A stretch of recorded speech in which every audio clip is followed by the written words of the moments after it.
عزیز طالب علموں السلام علیکم ورحمۃ اللہ وبرکاتہ۔ یہ 11ویں جماعت کی اردو نصابی کتاب دبستان اردو بہرستان اردو میں خواجہ میر درد کی دوسری غزل ہے۔ اس کا ہم آج مطالعہ کریں گے۔ ہم نے پہلے ہی خواجہ میر درد کے متعلق واقفیت حاصل کی ہے۔ خواجہ میر درد کی شاعری میں عشق حقیقی کا عنصر غالب ہے اور عشق مجازی ان کے کلام میں تقریباً نایاب ہے۔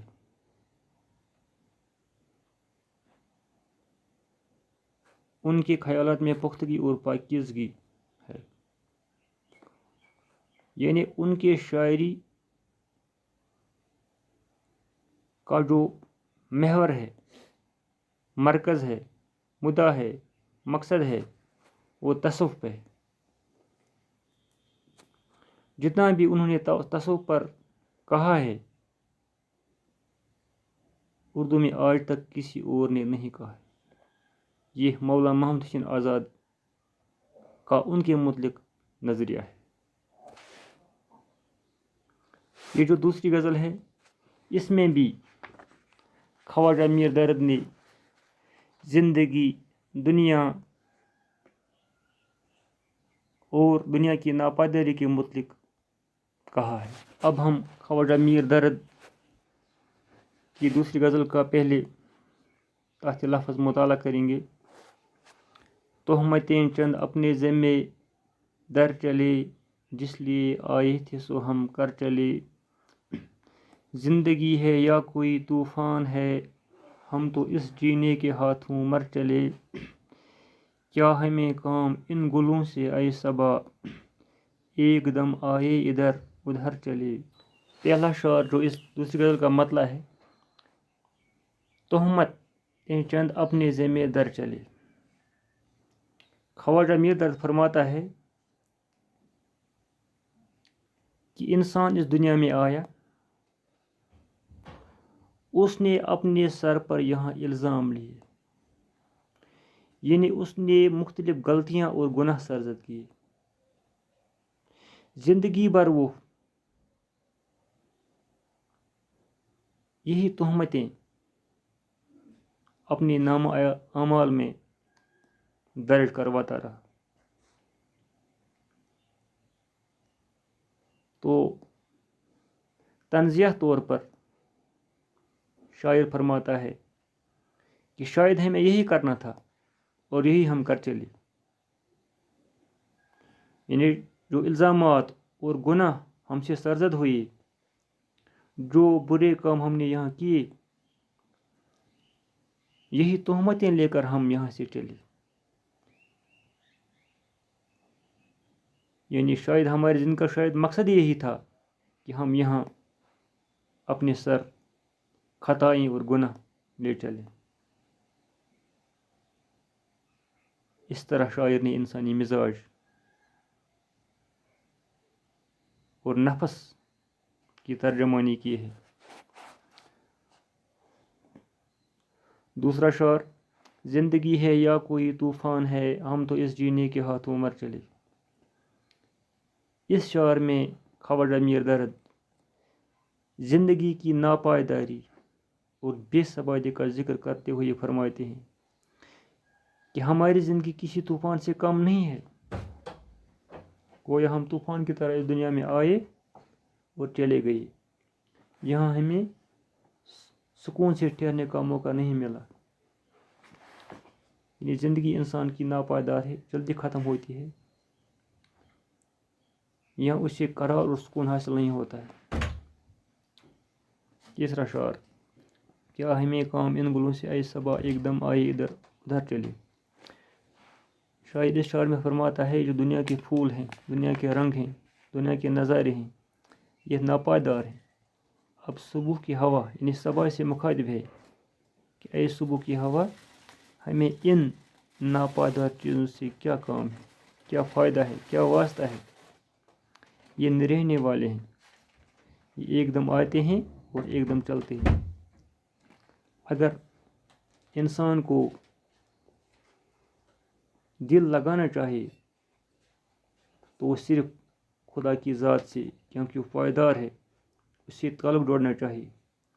یہ فانی چیزیں انسان کے ساتھ نہیں رہتی ہیں، صرف دکھ ہی دیتی ہیں، ان سے ہمیں کوئی کام اور واسطہ نہیں رکھنا چاہیے۔ اس طرح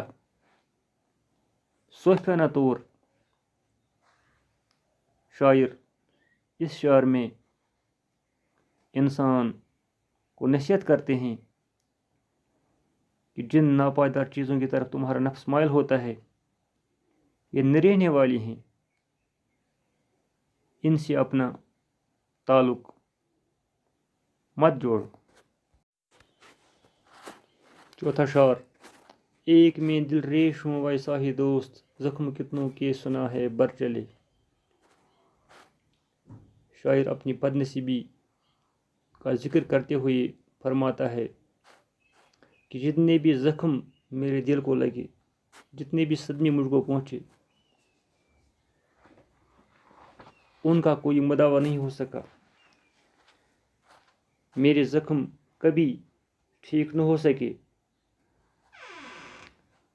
حالانکہ دنیا میں جتنے بھی لوگ ہیں ان کے زخم ٹھیک ہوئے، ان کے صدمے دور ہوئے، انہیں خوشی غم کے بعد حاصل ہوئی، لیکن میں زندگی بھر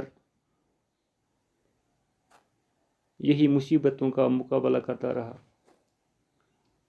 یعنی میرا دل ہمیشہ زخمی رہا اور یہ دل کا زخم ہمیشہ ہرا رہا۔ اس طرح میری زندگی غموں مصیبتوں میں گزری۔ پانچواں شعر: شمع کی ماند ہم اس بزم میں، چشم تر آئے تھے دامن تر چلے۔ اس شعر میں شاعر خواجہ میر درد فرماتا ہے کہ انسان اس دنیا میں آتے ہوئے روتا ہے، چھوٹا بچہ جو پیدا ہوتا ہے، جس طرح شمع جلتے جلتے روتا ہے،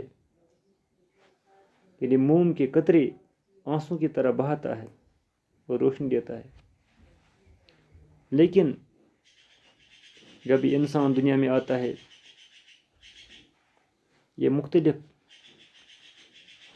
گناہ کرتا ہے اور جاتے وقت اس کا دامن گناہوں سے تر ہوتا ہے۔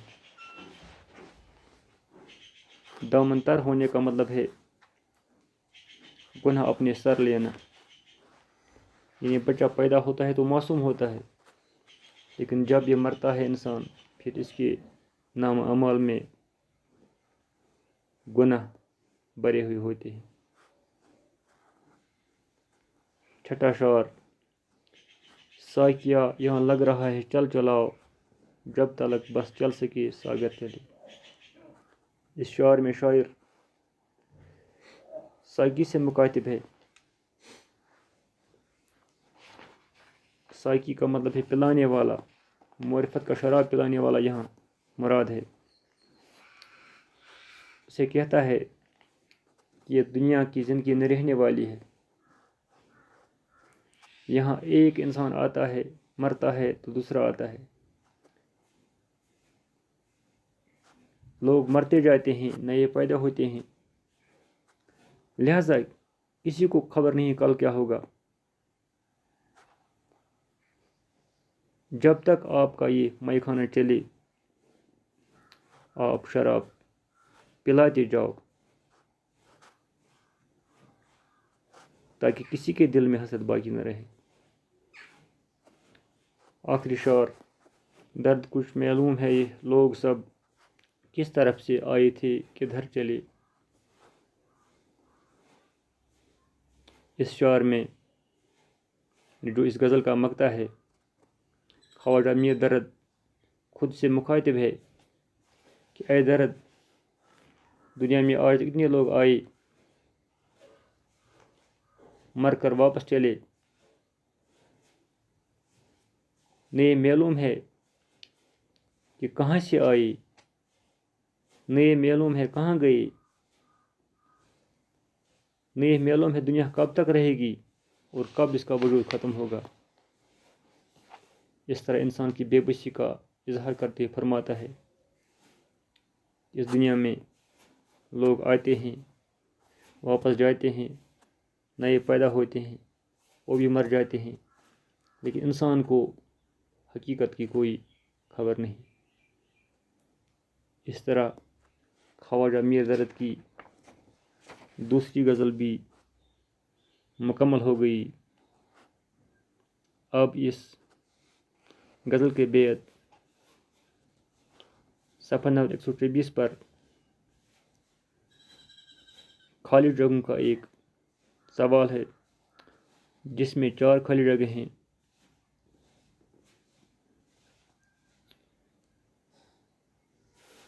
تو ہم یہ سوال بھی حل کریں گے۔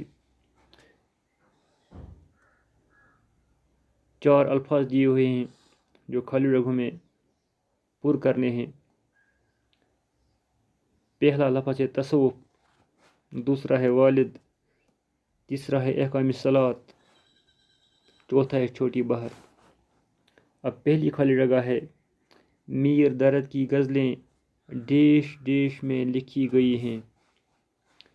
یہاں آئے گا میر درد کی غزلیں چھوٹی بہر میں لکھی گئی ہیں۔ دوسری خالی جگہ ہے میر درد نے 15 برس کی عمر میں ایک رسالہ تحریر کیا۔ اس خالی جگہ میں آئے گا احکام الصلات، یعنی میر درد نے 15 برس کی عمر میں ایک رسالہ احکام الصلات تحریر کیا۔ تیسری خالی جگہ میر درد اپنے ڈیش ڈیش کے شاگرد ہوئے، اس میں آئے گا میر درد اپنے والد کے شاگرد ہوئے۔ چوتھی خالی جگہ ان کے کلام میں ڈیش ڈیش کا رنگ غالب ہے، اس میں آئے گا ان کے کلام میں تصوف کا رنگ غالب ہے۔ اس طرح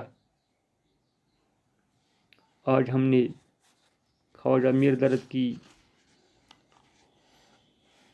دونوں غزلیں پڑھی۔ انشاءاللہ آگے پھر ہم بڑھیں گے۔